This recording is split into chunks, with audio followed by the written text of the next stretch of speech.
Tinapay mula sa langit. A daily morning devotion with CRC Family.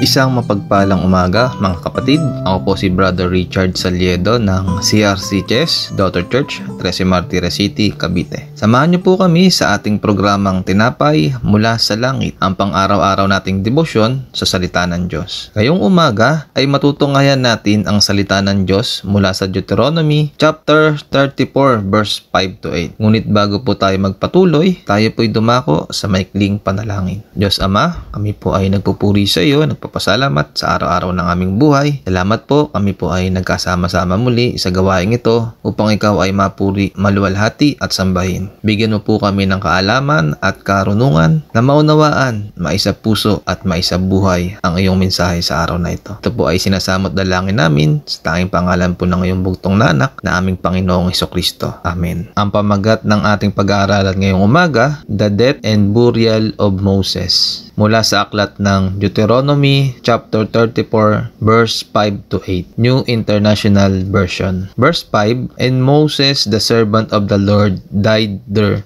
in Moab, as the Lord had said. Verse 6, He buried him in Moab, in the valley opposite Beth Peor. But to this day, no one knows where his grave is. Verse 7, Moses was 120 years old when he died, yet his eyes were not weak, nor his strength gone. Verse 8, The Israelites grieved for Moses in the plains of Moab 30 days, until the time of weeping and mourning was over. Salamat po sa salita ng Diyos. Ang mensahe po ng binasa natin ngayon, una, itinakda na ng Panginoon ang pagpanaw ng lingkod niya na si Moises. Sabi nga sa aklat ni Job, chapter 1, verse 21, sinabi niya, Hubad akong lumabas sa sinapupunan ng aking ina, at hubad akong babalik doon. Ang Panginoon ang nagbigay, at ang Panginoon ang bumawi. Purihin ang pangalan ng Panginoon. Anuman ang sabihin at itinakda ng Diyos ay mangyayari.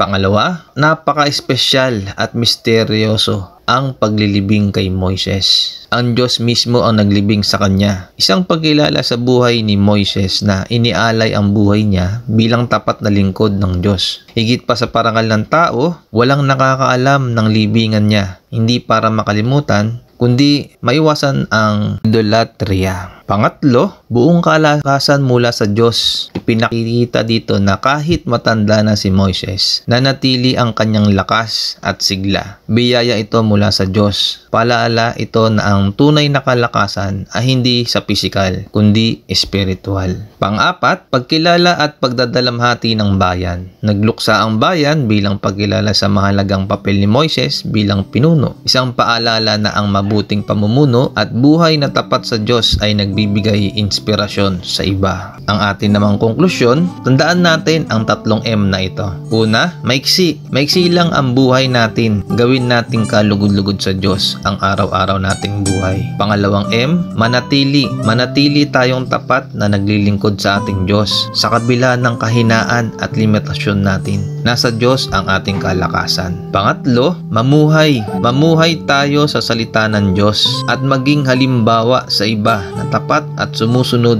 sa kalooban niya. Encouragement. Life is too short. Sa panahon natin ngayon, madalas tayong nakatuon sa mga resulta, sa tagumpay at sa pagkilala. Nag-glorify ba natin ng Diyos sa mga ginagawa natin? Nagpapakayaman at nagpapakasikat lang ba tayo para sa mundong ito? Maiksi na nga ang buhay. Dapat ituon na natin sa mga bagay na nag-glorify sa Diyos o sa ating Diyos, di ba? Maging tapat tayo sa Kanya dahil Siya ay tapat sa atin. Sabi nga sa Hebreo, chapter 23, verse 10, panghawakan nating matatag ang pagpapahayag ng ating pag-asa nang walang pag-aalinlangan, sapagkat Siya na nangako ay tapat. Tulad ng ginawa ni Moises, ang pinakamahalagang layunin ng buhay ay maging tapat sa Diyos sa kabila ng kahinaan, pagkakamali at limitasyon natin. Salamat sa salita ng Diyos. Tayo po'y manalangin. Diyos Ama, maraming salamat po sa mensahe na iyong banal na salita, sa karunungan at kaalaman na ibinigay niyo po sa bawat isa. Maging halimbawa nawa po kami sa iba na maging tapat na naglilingkod at sumasamba sa iyo. Maiksiman ang buhay, manatili nawa po kaming tapat at mamuhay na sinusunod ang iyong kalooban. At ito po ay sinasamot dalangin namin sa tanging pangalan po ng iyong tunggal na anak na aming Panginoong Hesukristo. Amen. Maraming salamat po sa inyong pakikibahagi sa ating programa. Lagi po nating pagnilayan ang salita ng Diyos mula sa ating puso dahil lubos ang magiging kaunawaan natin dito. Muli po ninyo kaming samahan bukas sa pagninilay ng kanyang mga salita dito sa programang Tinapay Mula sa Langit. Malaya po ninyong i-share ang video na ito upang kayo rin ay maging pagpapala sa iba. Magpalain po tayong lahat ng ating Panginoon. Magandang umaga po.